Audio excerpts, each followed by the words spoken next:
All right, we're going to be doing some rotator cuff tests here with us. Patient will be sitting for all these. First one we'll do will be the drop arm test, 1 and 2. Then we'll go into the external rotation leg test.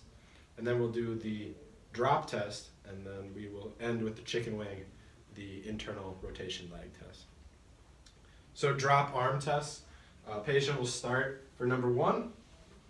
Drop arm 1, patient will be fully abducted 90 degrees, and then you will keep your arm underneath their elbow for support. Patient will keep their arm there, and then you'll hit them with just a light tap when they're not expecting it. Patient has to keep their arm abducted like that. There shouldn't be any drop. If there is, that's a negative test. If he holds it, negative. Drop arm 2, we take them all the way up. And then I want you, Connor, to slowly lower your arm all the way down back to 90, making sure that arm is right there for support in case they drop it. Good.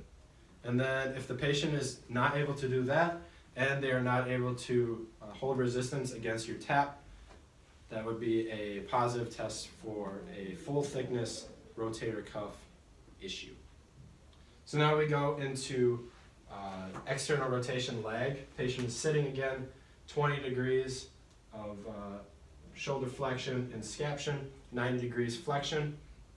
And the motion of this is we support at the elbow, and then we bring the arm back into external rotation until we feel a lot of tension, and then we take it off about 5 degrees.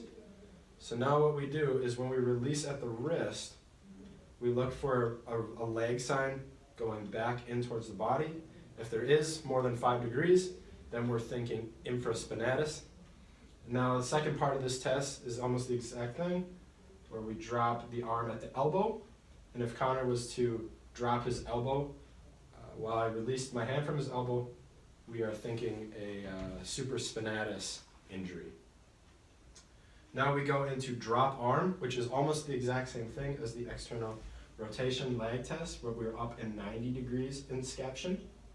And same thing here, we go into max external rotation, take it off, 5 degrees, and we look for leg.